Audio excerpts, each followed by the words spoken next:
Hello, everyone. Hello, Ochu-Baiye. I hope you're doing great and you're doing well.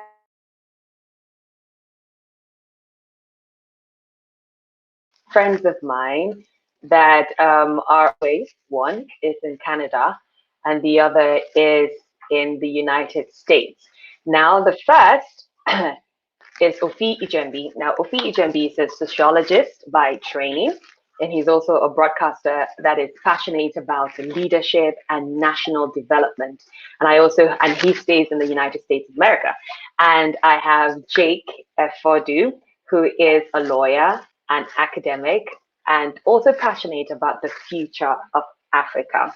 And today on Across Borders, they are already in the studio. I'm going to be bringing them up shortly.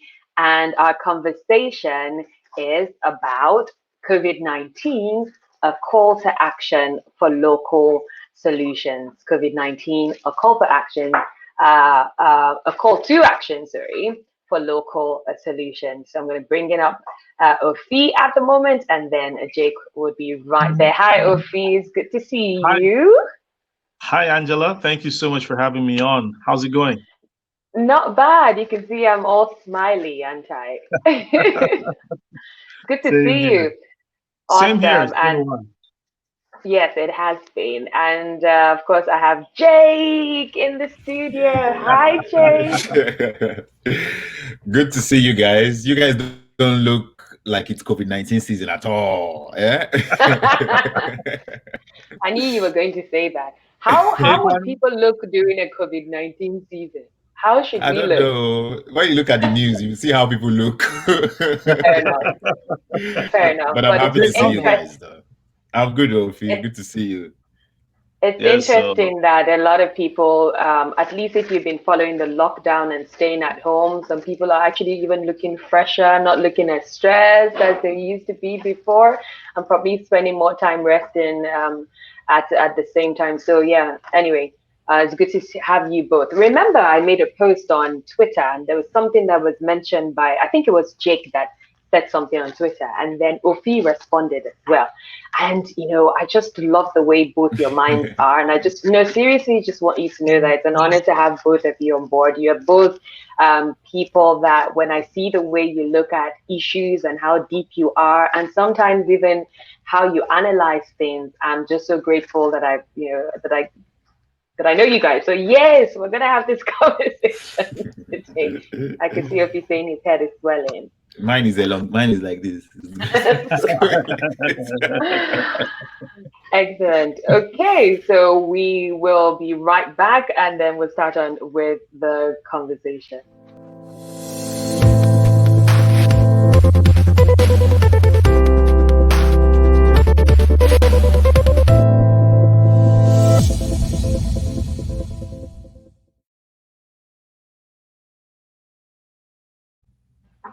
Okay, so our conversation is about COVID-19, a call to action for local solutions.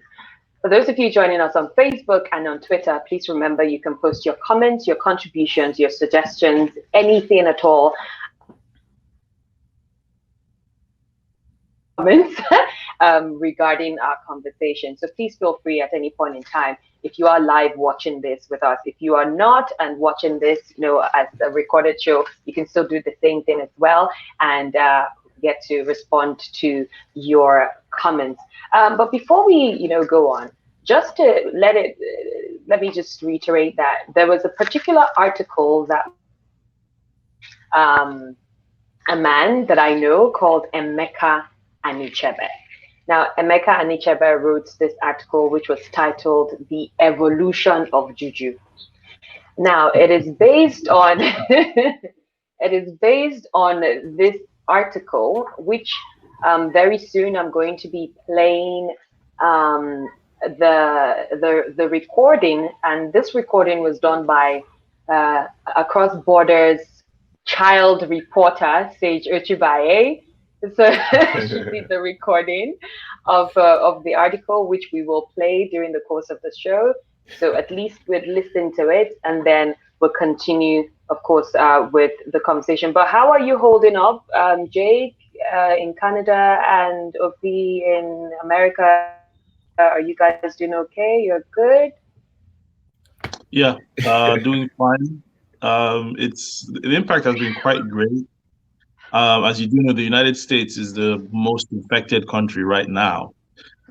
Even though it accounts for Yes. just 4.2% of the world's population, it now accounts for about 29% of all deaths. That's deaths alone, not Mm, even infections. mm, And I live in New Jersey, which is the second most affected state in the United States. So the mm. impact has been quite great. I mean, from casualties to people infected, people dealing with job losses. Right now, job losses are about 30 million people who have had to file for unemployment. So it's been quite an impact, really. And it's sad that we have to go through this. But I just, as we definitely will have this discussion, I hope we don't waste this crisis. Mm. Yeah, yeah. Thank you. Jake, I how are you mean, holding up? for Canada, we're just sharing. The US is our next door neighbor, Yeah. so it's. I think without particularizing Canada, everyone is facing some like similar but unique challenges as well. It's been very tough here as well, like loss of jobs. School has gone online. Just in fact, social activity even has become a strange experience. Like you're walking on the road, and when you see someone coming up, like approaching you, the person takes left and you take right. Yeah, but just like Ofi said, there's been like, I think for Canada, one thing that has been very helpful has been the quality of the healthcare here, such that about one third of the people who have been infected have recovered. So yeah, that's progressive. But in terms of job loss, in terms of like the economic impact on people, it's really, really, really critical here as well. Um, I- Yeah. Yeah. Let's talk about something that has been on my mind, for a while right now, which has to do with, the solutions or the solution to COVID-19. As it stands right now, clearly we do not have any particular drug officially. You see, then again, the question is what is official, but we don't have any, drug officially that is curing, COVID-19. Of course, we've got other things that has been helping in dealing with the symptoms of patients that are infected with this disease. And the whole drive for the vaccine to be created is there. So, well, I can imagine different organizations and pharmaceutical companies, for example, wanting to be the first to launch, this vaccine that eventually, if it comes out, it becomes this cure right now. But looking at, our conversation, which is COVID-19, a call to action for local solutions. We've been hearing a lot about people, even on social media, sharing different things like, this worked for me. I was infected with COVID-19, and I did this for 5 days, for 7 days, and I was fine. And then people are doubting it. Others are saying, okay, send me your remedy. So, what is your thoughts in general about? And for you in Canada, look at local solution as local in Canada, and if you look at local solution as local in America, and maybe I'll try to look at local in Nigeria. But since we're all three of us are Nigerians, we can also still look at local as well in terms of Africa and Nigeria. So I'd like to hear your thoughts about that, Ofi. Well, I think one of the things that this crisis has revealed, and I think this is where I want to jump off from, and like in your introduction of me, leadership is one of the most critical things that I try to always look at, and this has just proven a crisis in leadership.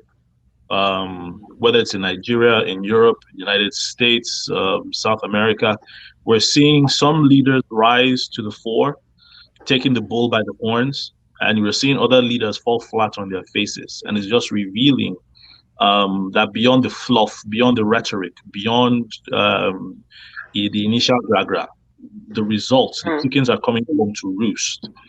And what it really means is that leaders need to be looking um, at the solutions And in one respect, when I thought about this and what we're going to be talking about, that it's not just about the health situation, because what this pandemic it has brought up economic problems, it has brought up social problems, it's brought up problems with crime, with prisons, and criminal justice. You're seeing a lot of all these issues. But I think one of the things that, of course, you heard from President Trump in one of his press briefings talking about chloroquine. Suddenly, Yeah, chloroquine. Yeah. suddenly chloroquine began to trend, and not for malaria. And you're seeing some studies that actually here in the United States, I think Johns Hopkins and a couple of other institutions had come up with the fact that when introduced with some other drugs, something like a cocktail, and introduced slowly and over a period of time, that they actually saw a lot of people recuperating from COVID-19, from the from the illness. coronavirus. Yeah. So I think and then we also saw Madagascar with their own herbal concerns, and you saw how infections dropped in Madagascar. I think no casualties in Madagascar, and I think this is something that we're having to. There's going to be a lot of experimentation. One of my relatives here in the United States works for a teaching hospital, and that's one of the things they're also trying to address. They're looking at a wide spectrum of from medicines and pharmaceuticals to even herbal solutions.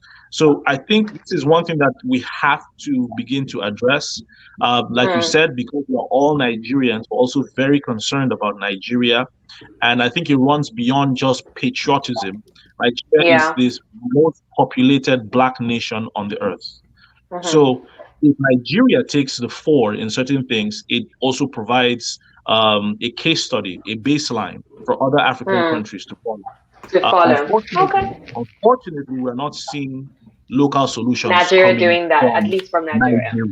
Okay. So I could say that we have our own version of, we have this agbo that we've been talking about over a period of time, but let's leave that. Let me hear from Jake quickly. Jake, what's your thoughts about local solutions and maybe local right now? Interestingly, Ofi said local, using chloroquine. Yeah. Like in the US, but is that local? That's a drug that has been used for malaria. So I wouldn't really call that local per se, but let's they localized it. I think I was when there was the news about hydroxychloroquine all over the media about being a remedy to treat COVID-19. One thing I quickly went to do on Twitter was to sound an alert. This is because, for me, for example, I have a genetic deficiency which is called G6PD deficiency. It's quite common in Iran, Italy, Nigeria as well. I don't have a specific protein component in my cell, and so if I take chloroquine, chances of me dying is really high. I can't also take. There's so many foods I can't eat, like fava beans. So many drugs I can't take. So chloroquine is like a death sentence for people like me, and so. When people are talking about chloroquine, I was like, I hope people don't just take chloroquine because that might be really dangerous. And a couple of weeks later, we started seeing reports of people who are just not dying from COVID-19 itself, but on how the medication affected them. Yes. Again, we don't know how true it is that hydroxychloroquine it may have worked in some instances, but human beings are different. And some people have introduced to certain drugs that have not been introduced to before, and that might just complicate issues. But I also heard about, so hydroxychloroquine is a malaria treating drug, but there's an HIV treating drug, which is remdesivir. Yes, that one. Australia and in the US as well, even in the EU, the European Medical Agency or the European Medicines Agency said they were going to make trials, But you see, nothing is confirmed. We've heard about the malaria drug, we've heard about the HIV drug, we've heard about blood plasma treatment. We've heard about people who have antibodies that are put in other people as well to help them, get cured. We've also seen about the Madagascar one, which I'm happy that the WHO has jumped on because they got pressures from the African Union.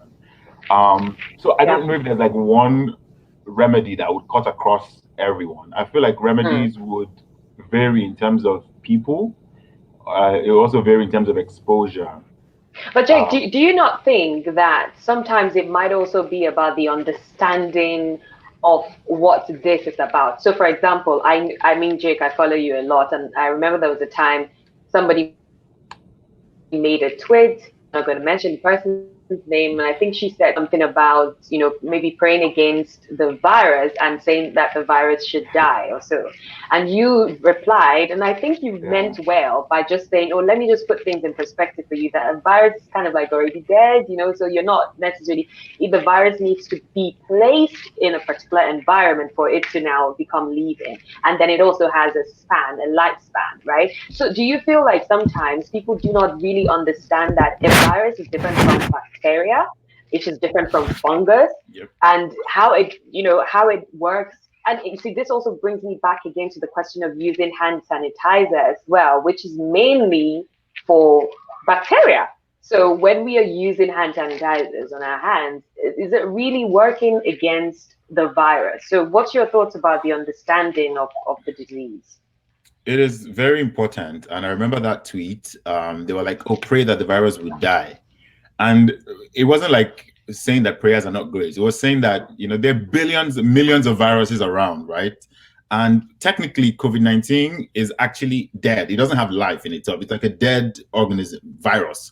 Um, but it kicks into life when it gets attached to a living thing, right? It activates. So it has like this proteinous spikes that can attach to a cell, and then from there it begins to reproduce. So it was more about sharing knowledge about it, right? And making people understand. Mm-hmm. If you don't understand a thing, they say when the purpose of a thing is not known, abuse is inevitable. The reason Yeah. why hand sanitizers seem to work, I'm not an expert, but from what I've seen so far, is the hand sanitizers kill those spikes, the things that on the cell itself, the spikes around it. The hand Mm-hmm. sanitizers almost like burn it or roast it, so it can't attach anyone. So technically, it's ineffective, right? So hand Mm-hmm. sanitizers do help from what we've seen. Even I've watched videos that have shown how hand sanitizers can actually help reduce the spread of COVID-19. But it's like you said, it's a virus, and Mm-hmm. viruses manifest differently in different people. This is not the Mm. first coronavirus. This is not the first virus that we're experiencing, and we know that viruses. It's the part that I got to know about. I never really Yes. knew much about. So when I hear, people saying this is not the first coronavirus, I'm like, oh, really? We actually Yeah. had this before? Yeah. What makes Yeah. this one a big hit is that it does have a long asymptomatic phase. Yes. With Ebola, for example, when you get it, after a few days, you start evidencing symptoms and it gets really critical and you might just die, right? With Mm-hmm. COVID-19, there's a long asymptomatic phase whereby you can infect other people who may not Yeah. even know, who may not even show symptoms. So you see, it varies in terms of people. Some people their eyes just hurt after 2 days. Because I know over 20 people who have had COVID-19. Of course, people don't Wow. say much, even in Nigeria and here. Some people just said they had headache, or they were in bed for 2 days and they were back. Some people just had flu, while some people, they couldn't breathe. Some had Yeah. stomach ulcers, some were purging, some their skin was scratching them. I was like, whoa, so I think it manifests differently in different people. That's why most medications that tackle it, they look at what is the symptom and how is the best way to do it. So if it's like something affecting your lungs or your breathing, it's okay, take some medications, or drink lemon, ginger, that would help clear it. You know what I mean? But So yeah. so are you beginning to come towards my homegrown, when I say homegrown Nigerian home, I am so do you agree? sorry. I mean, when Madagascar Lemongrass. released their tonic, Use lemongrass. lemongrass, ginger. Funny thing is, there are a lot of people who actually feel they've had COVID-19 and they've dealt with it. They're just waiting. Like, I've done an antibody test. I'm just waiting for the result. Okay. The antibody test will tell me if I did have it and I didn't know. Wow. But I Oh know my that gosh. I was in a We're specific. not even there yet. I Well, we mean, don't need those to of be us in there. Nigeria, like, we're not even there. I mean, some people are waiting to be tested, and Yeah. you were saying, you know what, maybe I may have had COVID-19. I want to do some tests to find out if I've had it. I'm like, wow. I mean, we can see how Canada has, gone way ahead. And yeah, so good for you. I think Ofi wanted to say something before. Were you I going to think say something there? I think one of the problems, and I think Jake has talked about this, is that for a lot of treatments, they've just been addressing the symptoms. They've been going off of the symptoms that people have. And like we all know, the symptoms are not the problem. They're just a manifestation of what the fundamental problem is. And that's the coronavirus. And so for like he pointed out, some people it's shortness of breath. For some, it's dysentery. For others, I mean, varied symptoms that lots of people have manifested. And I think that this is also why a lot of the solutions seem to be varied. And so we cannot just have a cut and paste response. And this was, I mean, even lots of advanced countries, you saw how it decimated lots of people in Italy and the United Kingdom, and lots of people were like, okay, this is what worked for them in Italy or in Germany or in South Korea. Let's apply it here. And then it doesn't work. And you still have lots of people, 800 people dying in one day, 1,000 people in 2 days. This is why this particular pandemic is really, really difficult to address. And I think this is where, like I said before, leadership in every sphere needs to really have the critical discussions and sit down with experts. Like they say here, follow the science, but then also realize that the applications of that science might take a tweak and say, okay, well, it works in a different climate, in a different demographic this way.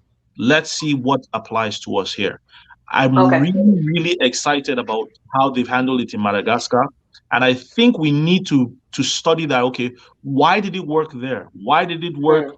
Why did it decimate Italy so bad? Why is it raging here in the United States? One of the problems in the United States is social distancing. People have been extremely foolish, have been extremely disobedient to lockdown orders, and you're seeing them pressing. With the state of Wisconsin had its state Supreme Court just end lockdown. So Wisconsin is going into full-fledged social integration now. Wow. Georgia last week opened up the state.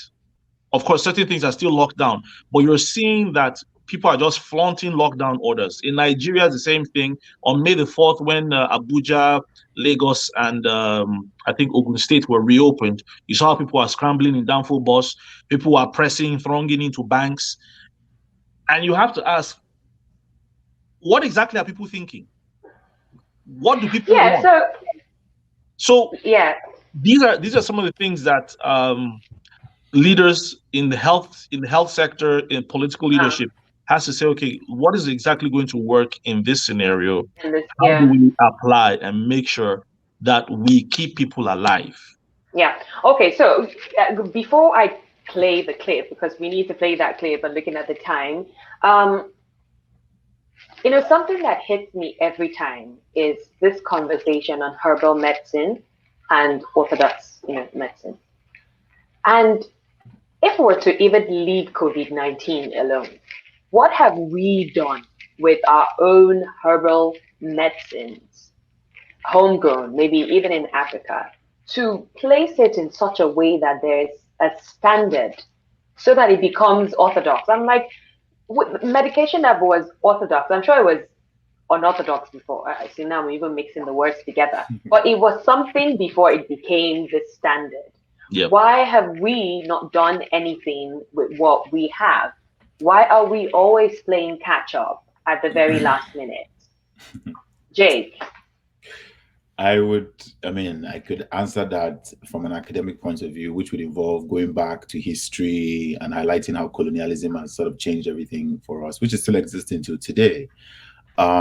So because we don't have adequate research centers and whatnot, people don't seem to have opportunities to accreditize, our local remedies and whatnot. But one thing is, if you're an African and you go abroad and you do a test to find out things you are immune to, you'll be amazed the amount of things. And people, I remember doing a test like that. And they were like, "How come you're immune to this?" I said, "I don't even know." But sometimes we don't the diets that we have. I read a research about somebody who discovered, the person didn't even discover ogbono is anti-cancerous. And a school in Denmark is like, wow, that's amazing. I was like, well, we've been listening to ogbono from day one. Ogbono, So who knows what egusi is against? Who knows what? Exactly. But there are not many people conducting that research. Only about 1% of research in this area come from Africa. The 99% is just spread across the globe. Meanwhile, the traditional knowledge that we have about local remedies, local medicines, our grandparents, if something is wrong with you, they say go to the bush, look for that leaf that looks like this, pluck 1, 2, 3, mix it in water, bam, you're good. Yeah. Right? These things may not be in like academic journals, but they do have values to them. More importantly, when you break down the components of like drugs and medicines that we take, they comprise of some of these things that they get from from different places. So I think that we don't have the adequate facilities to be able to get where we're getting to until and when we put these local and herbal medicine people in the forefront of it, promote them, advance their research, and find a way to collaborate. Why can't Gilead, for example, or GE, collaborate with the Malams and the local women in our local communities to bring? But do you think they want to? Do you think they want to? That's one of the big problems. But even if they do, let me tell you something. I don't want to. Okay, so the neoliberalism and the neoliberal institutions that we have today would not allow that. I tweeted something. I said, even if ogbono was the cure for COVID-19, ogbono farmers would still be poor. Why? Because of the global institutions that would take these ogbono from them and use it to their benefits. Think about the whole. I mean, I belong to a WhatsApp group where lawyers are talking about how they will patent the vaccine for COVID. It's a competition. Wow. There are over 50 people applying to patent vaccines for COVID. Meanwhile, people are dying from it. So the institutional structure, that race to make sure that I become the millionaire from COVID vaccine, even if I'm just a lawyer that gets 0.01%, these institutions, these global institutions that require accreditation, that require NAFDAC number, that require trial and error, that require testing and approval, would not give our local systems the opportunity to thrive. I think. Yeah. Okay, Ofi, what are you going to say? First of all, some of it is intrinsic. Like you said, I'm a sociologist, so I like to look at things on multi-layers, cause and effect. Part of it is intrinsic.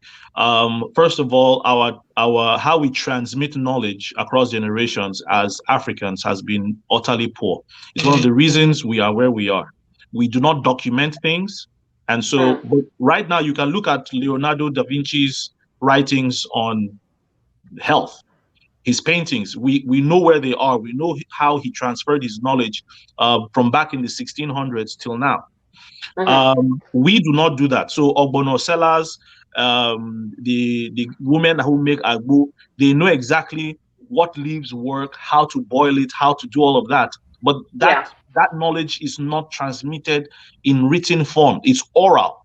So you've played the game of Chinese whispering, where you start whispering something at one end of the circle. By the time it gets to the end of the circle, it's a totally different message. It's changed, yeah. So if you ask the Agbo woman in Enugu, is different from the Agbo woman in Ilorin, is different from the Agbo woman in Jos. So that lack of replication has affected us. Also, like Jake pointed out, there is the thing as scam. Make we just talk about it.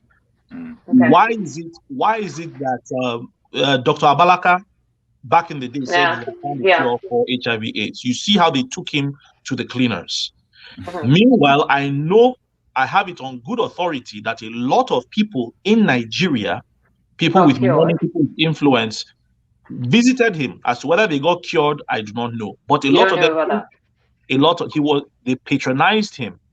And you begin to ask yourself, okay, why is it that, why is there? I mean, it's big business, really. Why don't we have a cure for malaria? Why is malaria still ravaging Africa when ancient Romans, as far back as before Christ, had addressed malaria? Malaria was not a problem in the Roman. They dealt with it, but it's still a problem. Well, maybe the mosquitoes they had were not the kind of stuff we have right now. But we can eradicate. 2,000 years later, we're still dealing with those same mosquitoes. So that's one of the problems. I think also is the fact that I lost train of thought. So there are intrinsic issues. You're talking about there are things about and culture and how we process information and how we address it. Also is the public perception. Now you know that I'm a pastor, and I can tell you that a lot of people in Christian and even Muslims circles frown on herbal medicine. Yeah, We have equated herbalism to witchcraft. A lot of people do not know that there's a difference. And a lot of the Panadol and streamlined medicines that we take are gotten from herbal, I mean, at least the core of them are gotten from herbs and leaves and trees and all that. But it has to be packaged, have a scientific sounding name before certain people will touch it, before certain people will see it as acceptable. I know my grandmother used to boil. I grew up with, I was very sickly growing up, and I used to have malaria. And my grandmother would just chuckle anytime they are giving me chloroquine. She would just go to her house, the back of her house, pluck mango, pluck dogoyaro, boil it with guava leaves, and insist that I drink it. It was worse than the chloroquine, but I mean, in less than a day, I would be okay. And I remember that a lady, one of my mother's friends, had visited once and saw my grandmother doing that. And she screamed and said, "How will you let your son do this kind of thing? It's an abomination." I mean, even in my malaria-crazed mind at that moment, I was like, what is this woman talking about? So there's a public perception, even amongst the people who this herbal medicine will benefit, these local solutions will benefit. If they do not accept them, then you don't even have a market for them in the first place. Okay, I think we're losing quality there.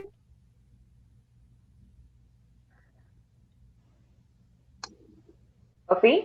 Yes, Okay, I think we're losing a bit of quality. We just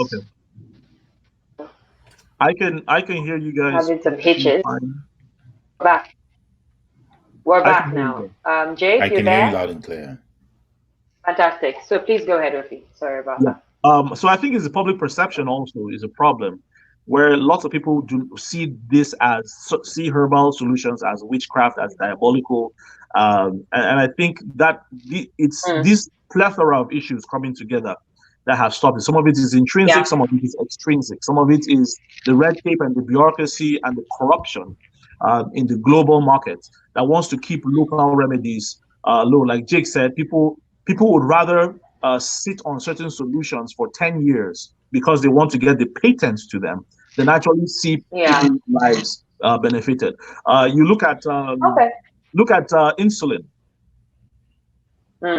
Insulin was developed by two Canadian researchers, and they sold the patent to American companies for less than $100 because they wanted people to be cured, not cured, but at least who have diabetes.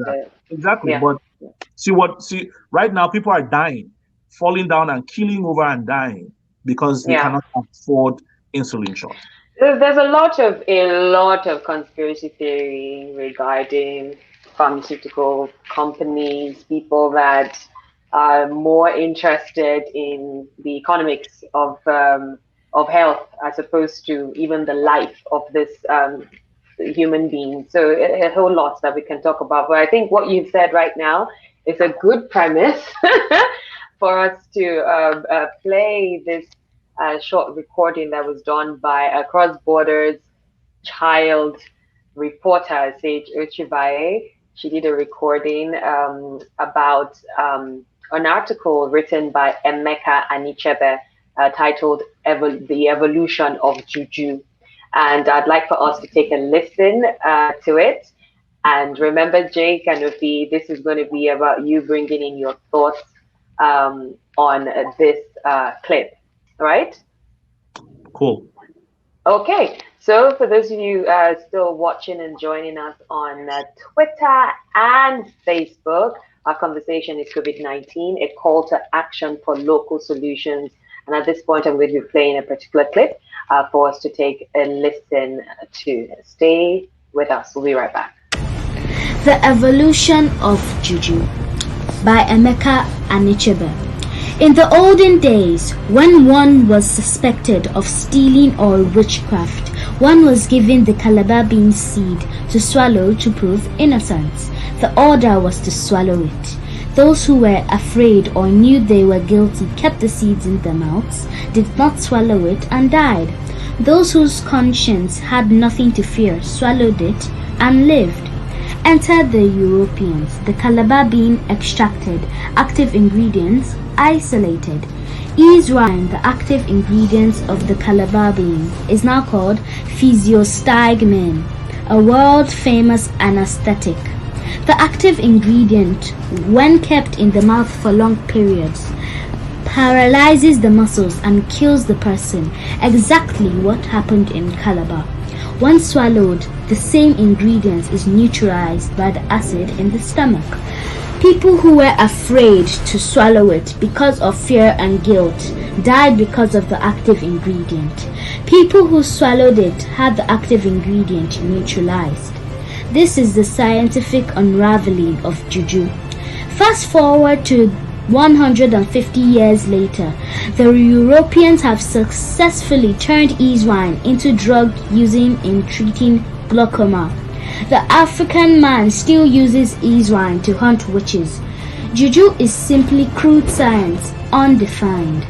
Even science looks like magic itself. The only difference is science proponents are humble enough to give science for unraveling, while juju priests enjoy confounding the spectators. There is nothing metaphysical about juju more than science.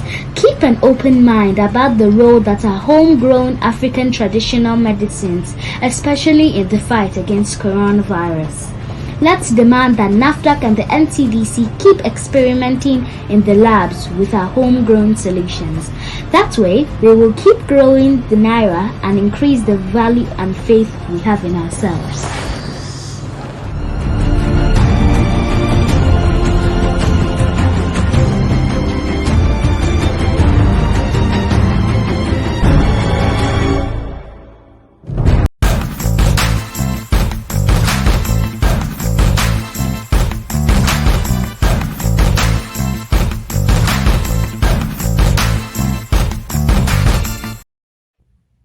Okay, this is Across Borders. And I'm still in the studio with Jake, Effoduh, and Ofi Ejembi, and our conversation is about COVID-19, a call to action for local solutions. But please, I must say here, apologies.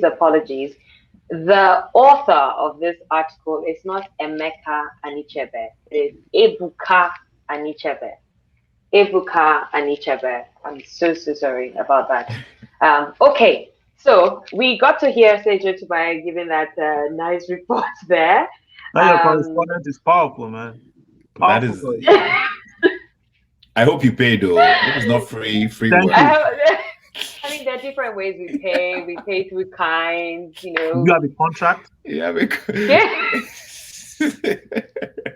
become patented. Anyway, okay, so who's going first? Because I think what he said, there's so many angles to it. And honestly, when I read this, I thought to myself, wow,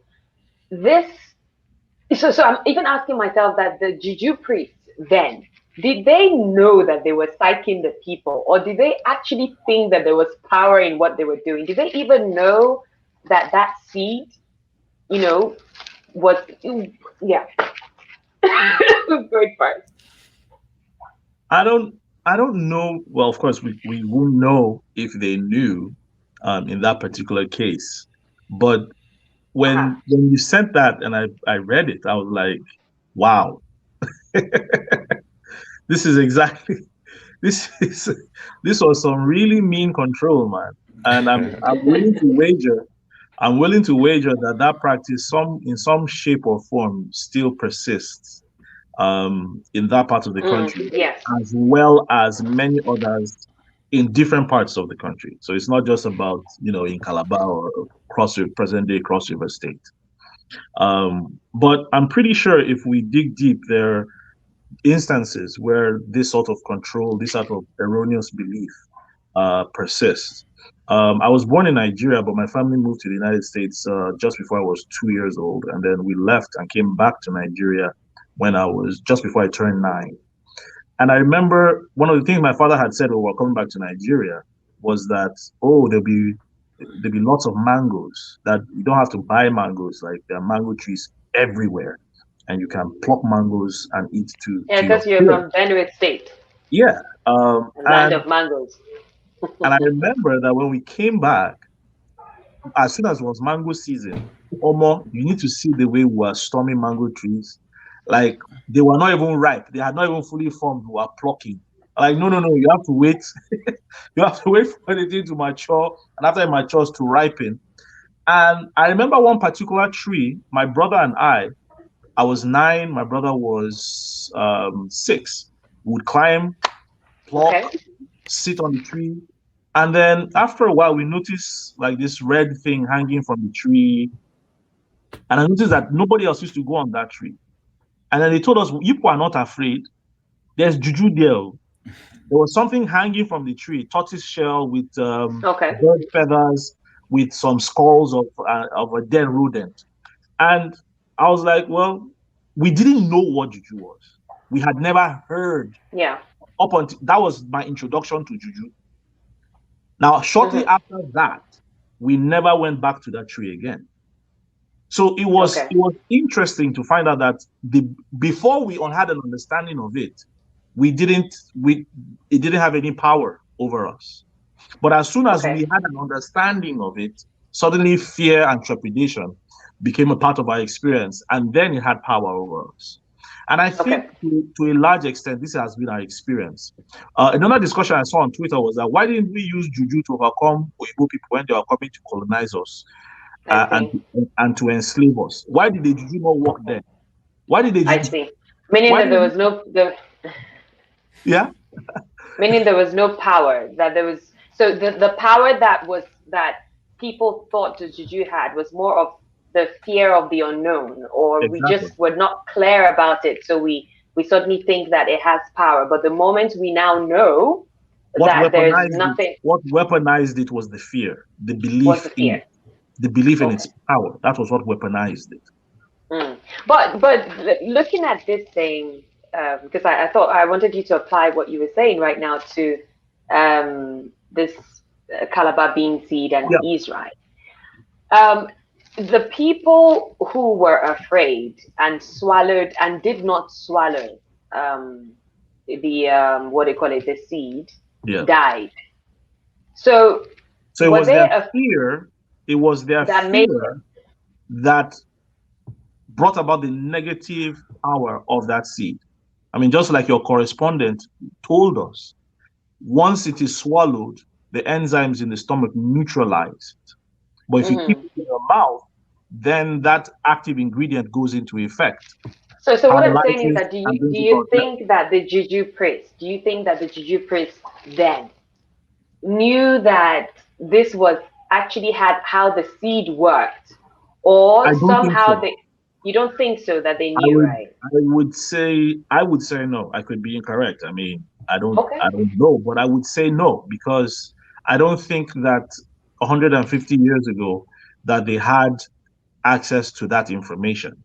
I would say that by some mistake or whatever, they had seen somebody keel over and die from keeping it in their mouths, or I don't know. I would say no. I would say no. I don't think they had that information. Jake, let's over to you, Jake. I think it's very likely possible that they knew, and because they didn't have the kind of criminal justice system that we have today, where there's a prosecutor and investigator, you can cross-examine. They needed to find a way, and that way that I'm thinking the way they could rely on was on the individual themselves. Like if they were truly saying the truth, they would swallow it with the notion that they are really truthful, and that thing would happen. So I think they kind of knew.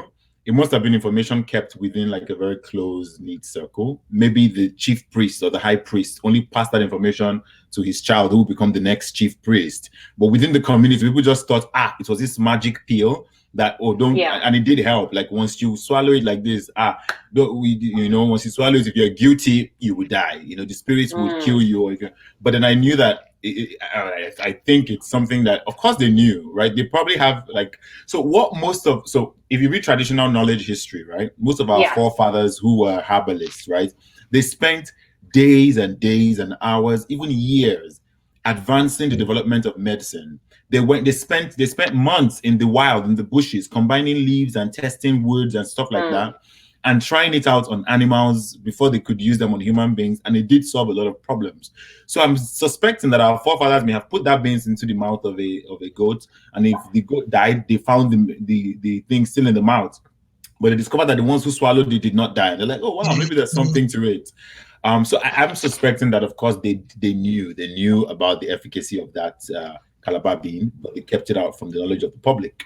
But you see, Ofi said something very important. It's about the power of fear, right? Sometimes fear does a lot more damage than the thing itself.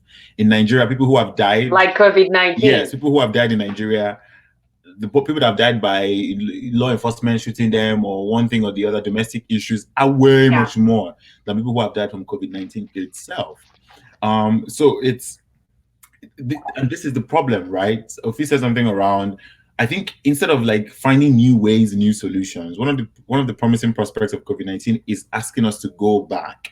If the global economies that we used to adore, the US, Canada, Spain, Italy, Germany, if these countries are going through a really tough, difficult time, but Madagascar isn't, Rwanda, Tanzania, Mozambique, they're like making progress, we need to say, hey, what is it? Pull up, like hold up, you know? Yeah. Let's go back.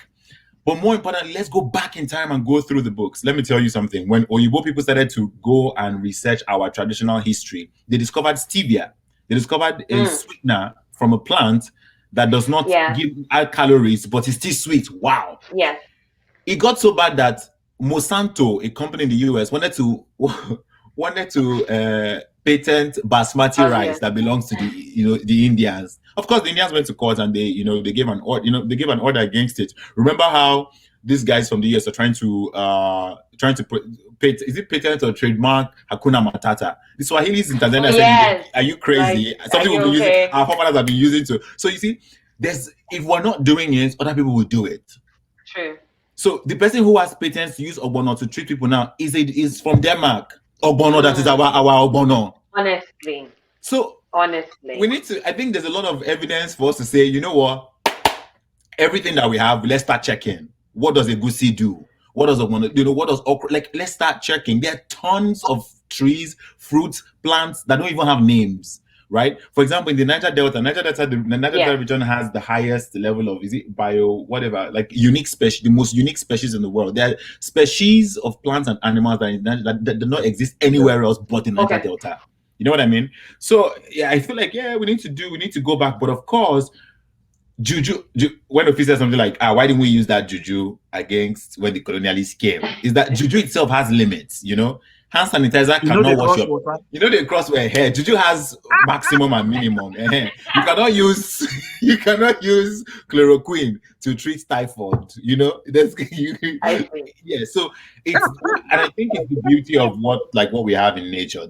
I feel like out there in the wild, there's the cure for everything, provided we have to do our job of discovering, right? So juju, if you don't apply juju in the right place, it will spoil. If you swallow it, it will be fine. But if you keep it in your mouth, it will destroy you. So having that knowledge of what the juju can do, where it can go, and how to use it is what we need to be exploring right now. I can't believe we're actually saying juju like it's just weird. Because I hear you. Because for me, before reading this article, honestly, what was my understanding of juju before reading this article by Ebuka Anichebe? I think for me it was more of just, I would say, okay, juju, jazz, some supernatural thing that, I didn't look at it as, I never really looked at it as maybe some form of,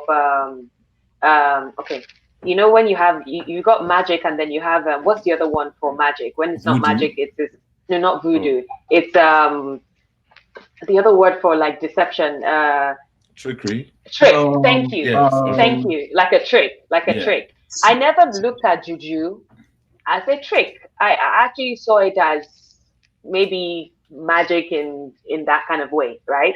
But from this article, the illusion of it, Now, but from this article and what Ebuka says, it's almost sounding like, there's nothing like juju. Juju is actually this scientific thing that we may not even understand ourselves, or maybe we could even just trust in the fact that, okay, when they bring this particular drug that has been made by this top company or pharmaceutical company out there. Do we ever ask, okay, what is in, what this chloro, whatever, bagadis and all of that they list there, do we know what it is? We don't know what it is, but we just accept it to say, do you know what? This name looks very bagadicious or very big. It must be something great. And it might just be that ogbono seed that is in there that they changed into another, another name. I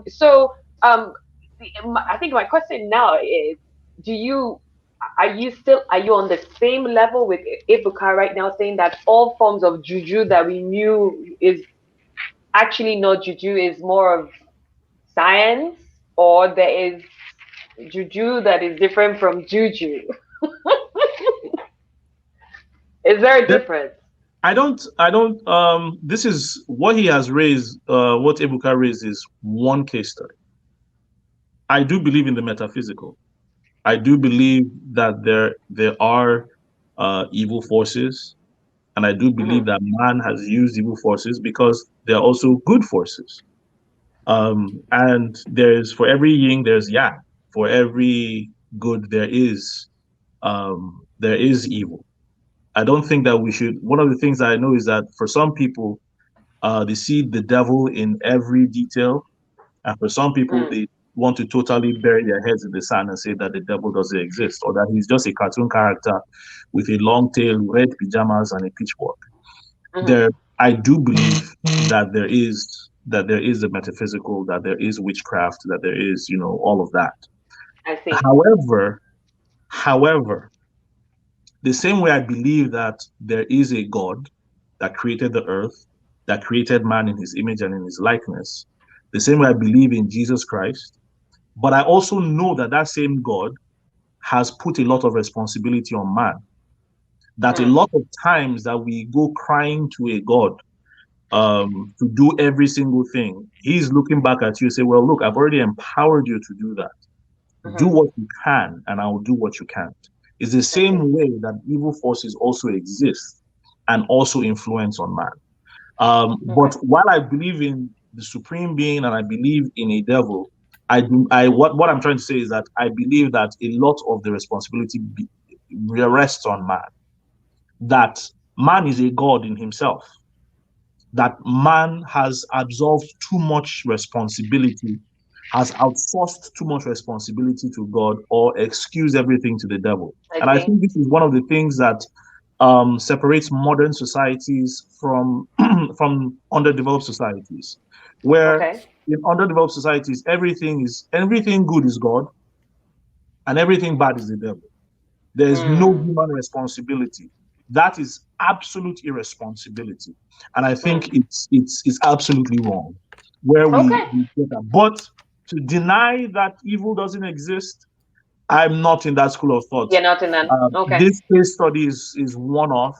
Would have to research every single scenario of juju that might pop up again. To be able to write it off and say that none of it is from the metaphysical. That is only because some plant existed. Okay, Jay. Yeah. I have another question. If you don't. No. I'll just give a very short remark. I'm quite a skeptic. I mean, I grew up, and I still am quite very spiritual. Not even quite, but I'm quite a skeptic in terms of. I find that when, especially in our context, when religion describes the devil and evil, it's quite an illusion. It's also quite a defeatist, or most times when people mention the devil or the devil that did it is evil. It's, to me, a lot of times the examples are just non-existent. Like, you can actually attribute a reason to it. It's the devil that made this deal. It's the devil that made Corona. No. Those things are just completely. If we're going to be real to solve solutions, like Ofi said, you need to recognize that there's a cause and effect, and sometimes it has nothing to do with, because when people can't define something, they just say nah. So just. This existentialist, just like, let it go. But that has never helped anyone in any way. So I feel like there's juju, which I would recognize as traditional medicine, and there's jankara, which is like wash, like people just all kinds of stories that don't make sense, that can't be proven or whatnot. So when Ofi said something about a herbalist is different from somebody who is like a cultist, But you see, due to popular culture or media, like movies, for example, you don't know that the herbalists and the cultists, they both wear red and they have eye powder in their eye. Like you can't really differentiate who is doing something that is progressive, like traditional medicine, and the one who is doing something that is occultic in any way. So this is why I recognize that in South Africa, and I can't remember the university, they have a department that would start to study witchcraft, to sort of even in UNN. Exactly. And it's important, not just the herbal medicine and stuff, but just let's find out really, really, really, do we have these Shango and Amadioha powers? Let's go. Jay? Let's yeah. Jay, I lost you for a bit. You said something about South Africa and then you went off. Oh, sorry. I said in South Africa, I think 1 or 2 universities are considering a department on witchcraft, right? Okay. Yes. Wow. And Ofi said something about UNN as well. And I think there's a lot of value to that. I mean, let us, even for a start, investigate some of these Amadioha and Shango theories that we had. Let's find out if it's really true and if we have those potentialities. Did we lose it? Can we restructure? Let's find out what is there what are we really scared of? Like, what are we scared of? Let's find out, right? But with the age that we live in, which is the 4th industrial revolution, that is characterized by all kinds of new technology, 3D printing, nanotechnology, artificial intelligence, machine learning, quantum computing, you would be wasting time, effort, energy, and sense to not be keen into where the world is going. To be saying, "I'm wasting time. Let's just let's just live in that evil is one evil forest." We don't live in that era anymore. There's no evil forest. There's tall buildings everywhere now. No more evil forest. So it's either we are finding how to make solutions by going back to the drawing board and find out if our forefathers really had special powers, or we are intensifying our research, like using what we have to get what we want. I love what South Korea did when they were tackling COVID-19, right? They leverage on every form of technology knowledge that they had. Imagine a country whereby you can call everybody who studied microbiology.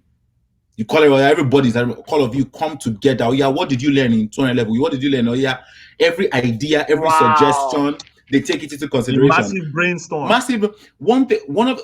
Korea is the largest country that defeated COVID-19 without shutting down their economy. Do you know what they did? They coordinated their Ministry of Justice, they coordinated their Ministry of Foreign Affairs to the telco companies. Of course, there are human rights limitations to how contact tracing apps could work. But I'm just saying, the fact that the 3 departments can coordinate efforts and unite in one, I was just like, what are we talking about?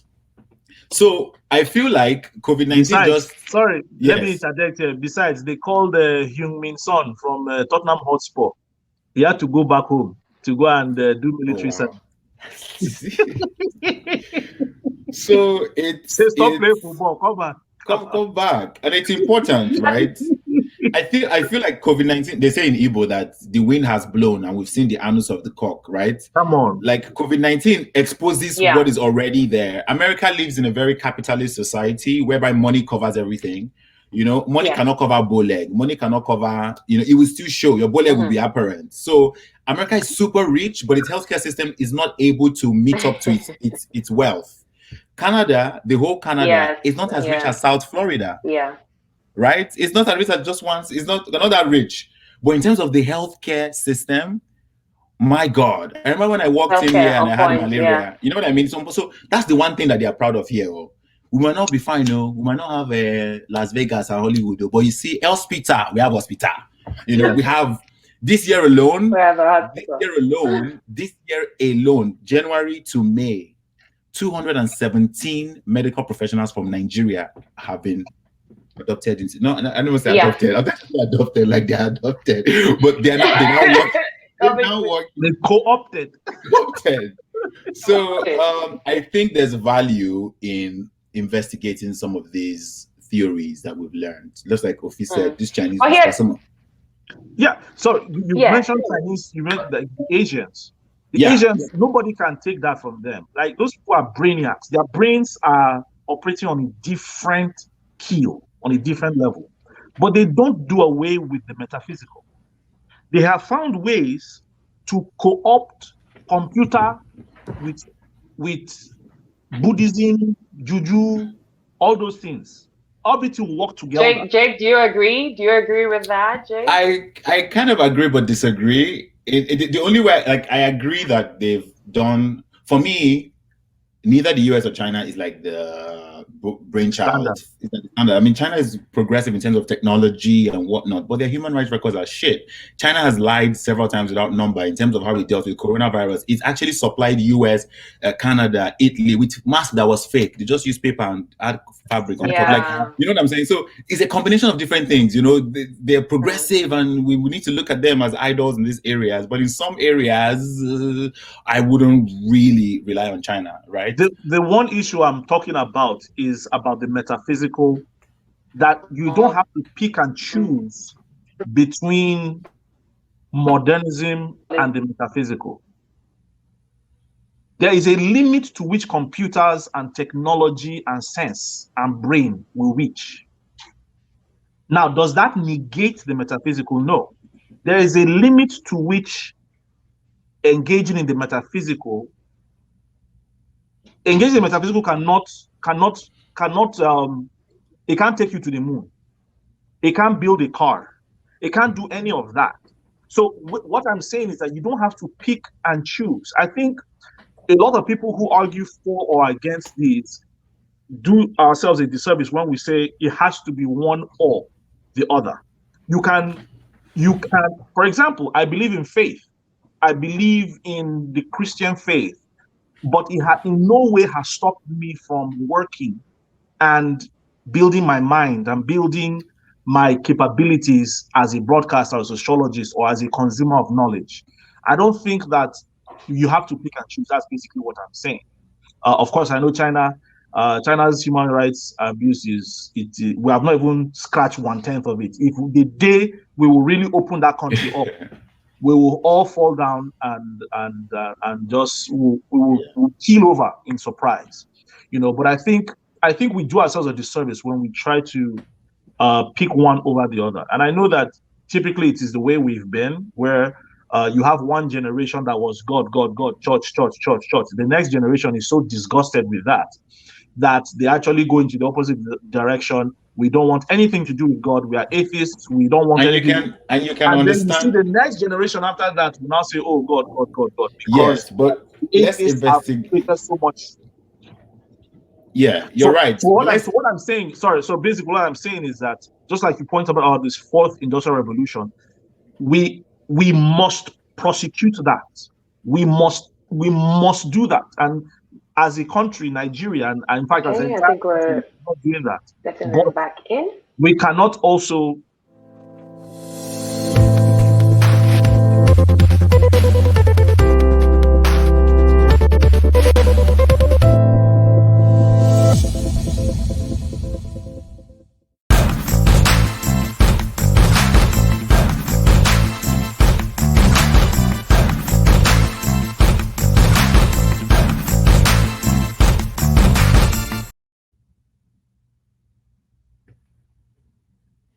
Hola. Break in transmission. Sorry about that. I'm not even sure from whose end. Probably my end, since both of you are in some more progressive. Apologies. I wanted to piggyback a little bit on what Ofi said. Just to disagree a little bit. I feel that the reason why I wouldn't even think about the metaphysical now is that until and when we see pastors healing people from COVID-19, until and when there are evidential solutions coming from the metaphysical, we need to rely on what works. So Korea, for example, they've improved diagnostic efficiency using the use of AI to examine lung disease and lung infections, right? As long as people take medications and tablets and they feel better, they would rather rely on what they see and know than waiting for a prayer to work. I'm not saying prayers don't work. I'm not saying pastors don't have value. I'm not saying religious bodies don't provide solutions. But I remember my dad told me very well as a child growing up in the Catholic Church. He said, "You don't meet a priest to advise you about marriage." And I said, "Why?" He said, "Because a priest has never been married." Not that a priest is not a good leader or is a great leader, but like when you talk about the Bible, he would guide you, he would direct you, but don't by the time the church becomes the solution for everything, there's a problem. I saw in the news that the Catholic Church had to donate a number of medical centers to the states to, you know, to tackle COVID. And I said, that's a great thing, but that's a problem. If the church is the health center, if the church is the economic center, if you want to get a job, it's church you go to. You want to need money, it's church you go to. Your wife beats you, it's church you go to. Somebody killed your sibling, you're supposed to go to court, you go to church. There's a problem. The church can no longer function with what is mandated to do. It has to do all these other things. In fact, entertainment now in Daboski is the church now. I'm saying, what's this? What's this? Wow. What's this? So until and when we know that, you know, every single, just like medications and just like there's certain things your parents can do, right? Even though your parents they love you so much, just like God loves you, for example. But like God will not zip up your trouser when you're about to have sex to say, don't do it. There's nothing that you're going to do. If you're doing it, that's your own. So everything has its limits. And in some spaces, like when we talk about medication, like COVID-19, for example, it's time for the church to actually sit back and say, virologists, microbiologists, step up. COVID-19 is the one issue where lawyers have not been called to talk because they know there's no sabi. We're quiet. Honestly. Lawyers speak on everything. We're always in political debate. We're always in economy, healthcare, education. COVID-19, ooh, because we don't know. So I feel it's time for us to, you know, I feel it's time for the church to support what is existing.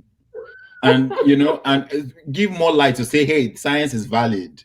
You know, it's time for you to go to the pastor. Pastor say, I can't solve this. You know, even though you have COVID-19, don't come to me. I'm not. It doesn't mean. It doesn't mean Jay, I'm not. can I say something? Yeah. I must say something.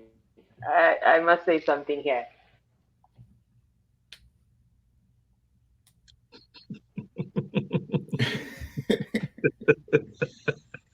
This is Chai.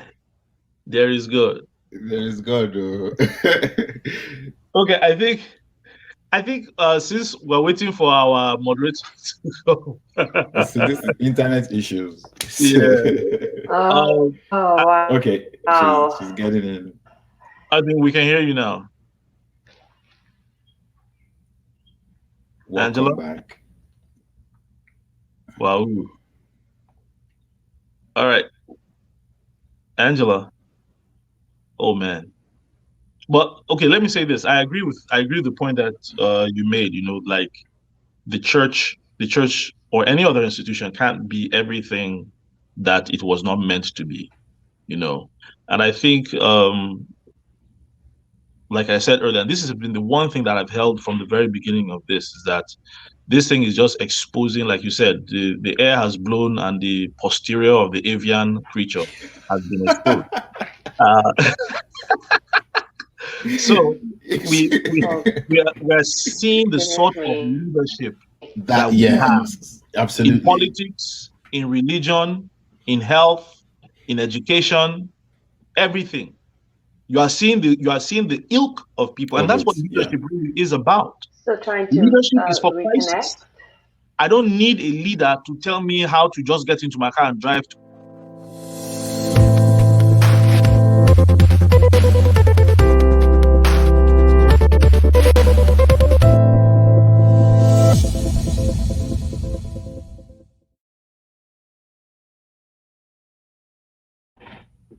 I'm so sorry. I mean, it's clear this is coming from my end.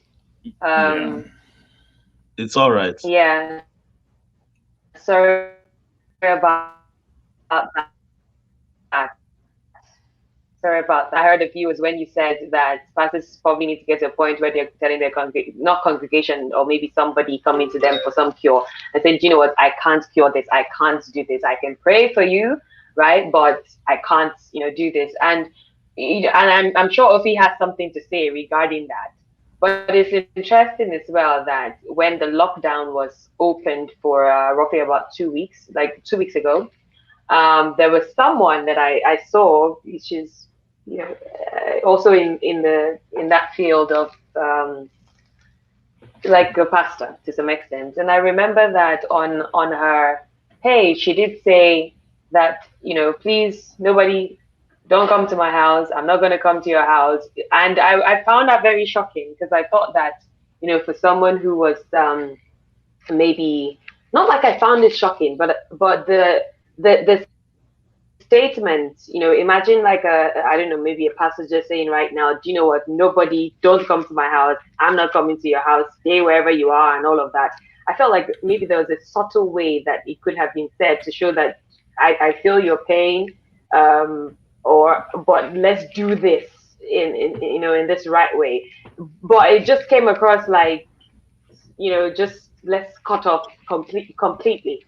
I don't know if I'm making sense, but my point is, saying what I said right now, I'm trying to relate it to what you were saying, Jake, which is sometimes people need to get to that point where they say, I like that you said your father said, don't go and meet a. Now we're off again, okay? Don't go meet a priest and asking the priest for, marriage counseling or solutions because he's never been married before. But let me hear what Ofi is saying regarding don't go and meet a pastor to help you regarding COVID-19. I was making a different point before we got back with you, but I'll make a point on that.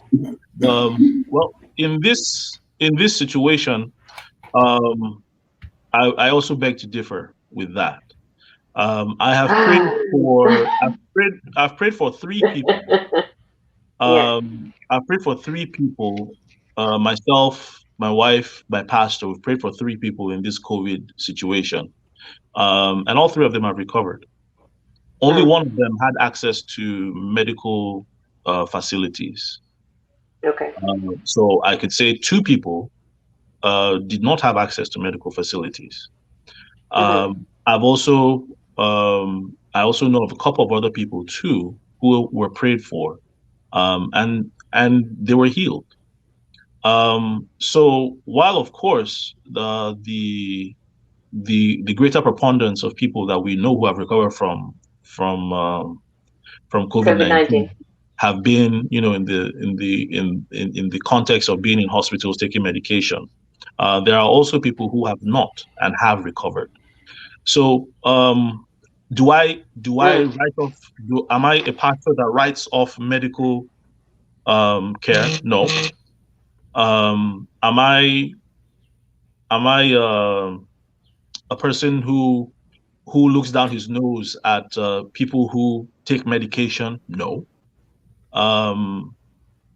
That brings an issue of what faith is. And I know that this might not be the discussion, but faith is not foolishness. Faith is actually light.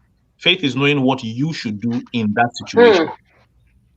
So Samson is delivered from the lion by having supernatural strength to tear it apart. Daniel was delivered from the lion by just sitting put and not tearing it apart. If Daniel wanted to behave like Samson, the lion for chopper.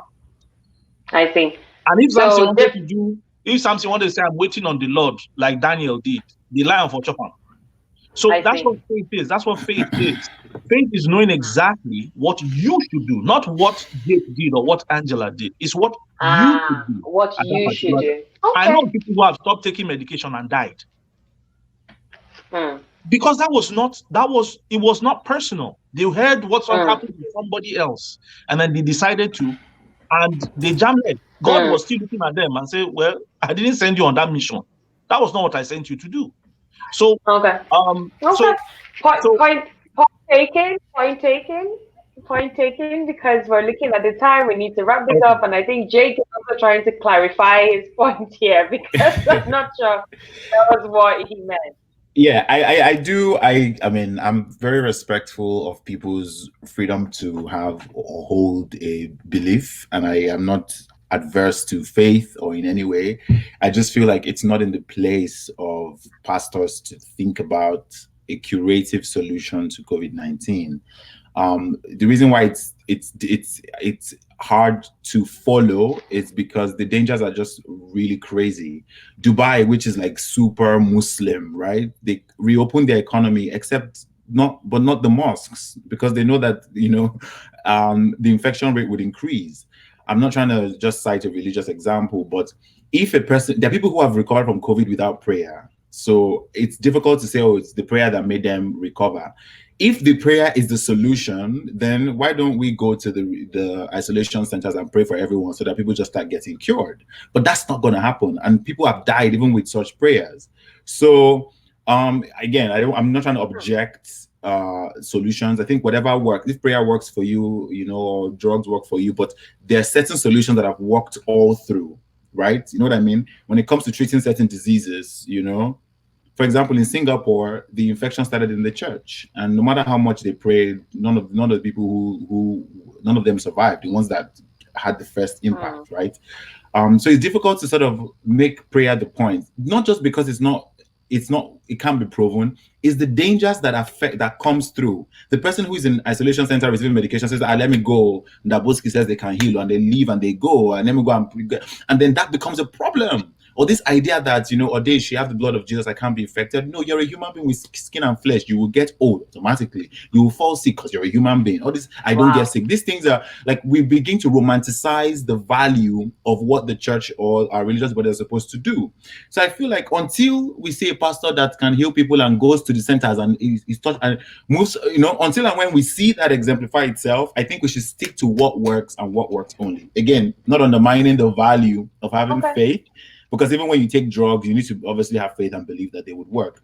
But generally, again, the point I made earlier, I want us to not just cite Samson and Delilah. Like, let's cite Obinna from the 12th century, Emeka from the 9th century. We want to go back to our traditional knowledge, the ones that our forefathers knew, our forefathers that we knew. They did not know Samson and Delilah.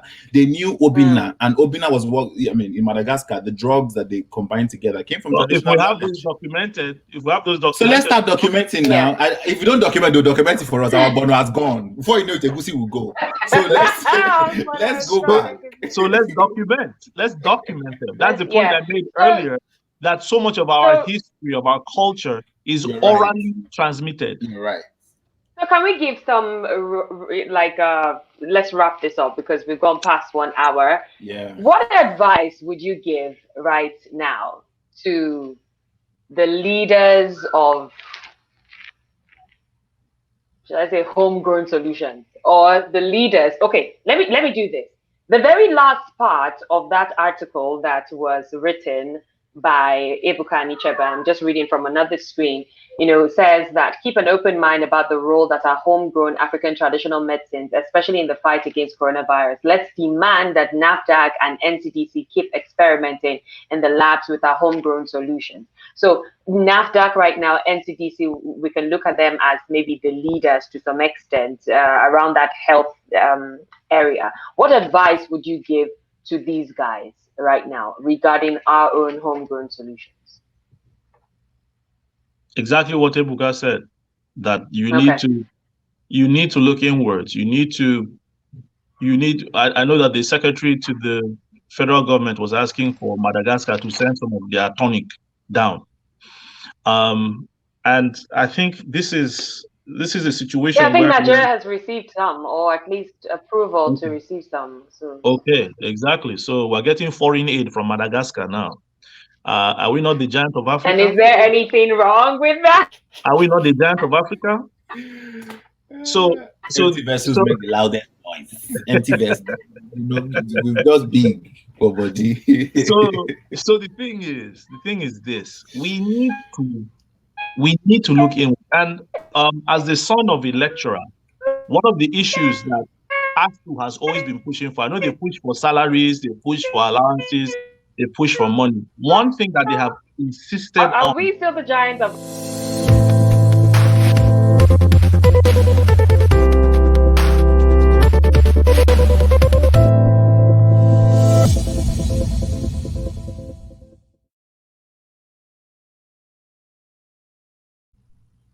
Ofi, you were saying, please. Yes. One of the things that ASU has been pushing for all this while, apart from money, allowances, and all that, is actually for research to be funded in our institutions, which doesn't happen. Research is not funded by the government or even by the organized private sector.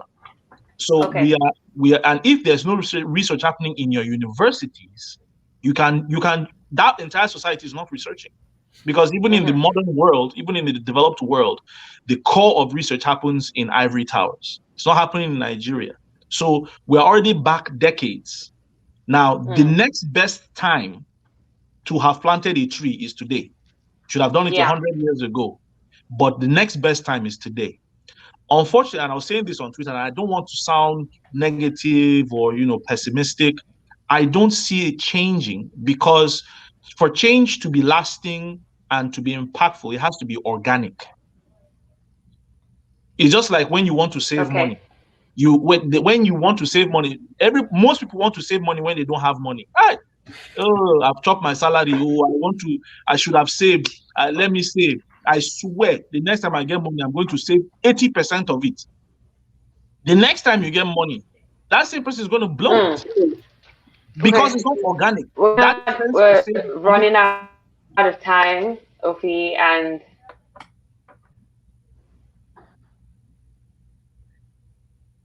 well, I'm saying that we need to press on NAFDAC and NCDC to do the research, and the government needs to put its money where its mouth is. Okay. Ofi, I'm so sorry.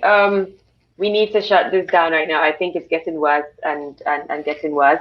But I wanted to get your final thoughts, the advice which you have to some extent given. Yes. Okay. Fantastic. Thank you. Jake? Ofi said everything. I don't need to say much. I think, Jake? Yes, in terms of our institutions that can help at the moment, it's too late to build them. That ship has sailed. We can't create new universities or labs, whatever. But I believe in the power of partnerships.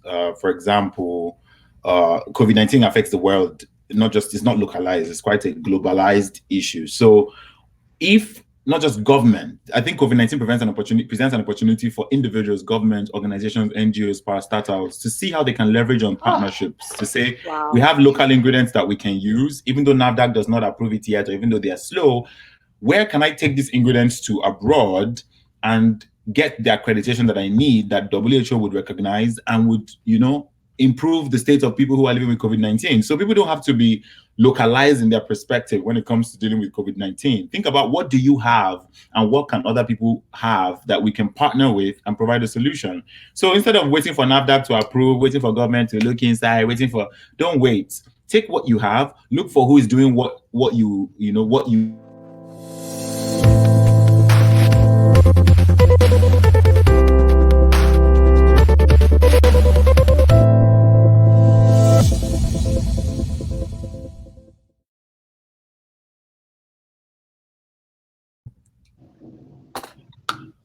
Okay, I think we've come to the closure, Abi.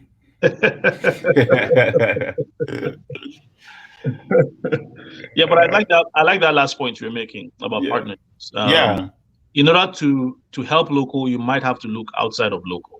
Unfortunately, that's just what's going to work. Imagine you having the solution to cure a specific disease like COVID that is already having impact today. You don't have time to wait for NAFDAC.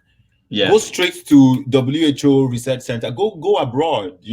That's why our people go abroad to get degrees and come back to make impact. Not that a PhD from here Abuja is not great, but a PhD within Abuja, which lab will you do the testing? Who will recognize it? You don't even have test tube. We're talking about. So yeah. Wow. I'm just saying. Just so you know that I lost you guys and I came back and I heard a heated conversation between the two of you, and I think it's fine. One of the things I know you mentioned, Jake, is there's certain things that we can't catch up on right now, as in we're way behind. So let's partner with others that probably have that as their strengths, so that we move with the time that we're in right now. It's we're way behind to some extent, and that's why at the end of the article, Ebuka says that the developed countries have taken Israel. They're even using it to treat glaucoma. They're way there, and then we're still catching witches with that. How do you you can't even connect anymore, right? So thank you very much, both of you. I think that we can actually go on and on and on and on, but let us end it here. I appreciate both of you. I think you guys are amazing. And I think that, you know, your minds, I'll tell you more about your minds later on. But now that we're Thank you. here. Thank you for having us, Okay, Angela. thank you. Okay, thank you very much.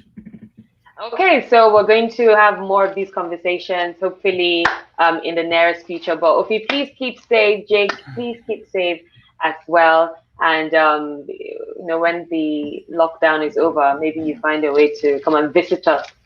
Those of us that are Definitely. still Sanitize. Yes, be safe too, and please pay your correspondent. Pay your correspondent, though. In cash. She did a great job. In cash. You did in cash. Jake No is working on the problem. contract right now. I'll be happy. Yes. So if in this one you can talk as a lawyer, you can talk in this. But in Yes. COVID, in COVID you can say. Have a wonderful day. I'm going Thank to you be so taking you. much. Good to see you, Mr. Ofi. Thank you you so very much. much. Thank Yeah, good you. to see you, man. Bye. Yeah. Bye. Bye. Okay, that's the end of our conversation today on COVID-19, a call to action for local solutions. And to everyone who joined in on Facebook and Twitter, thank you very much. Please feel free to click on the share button as well.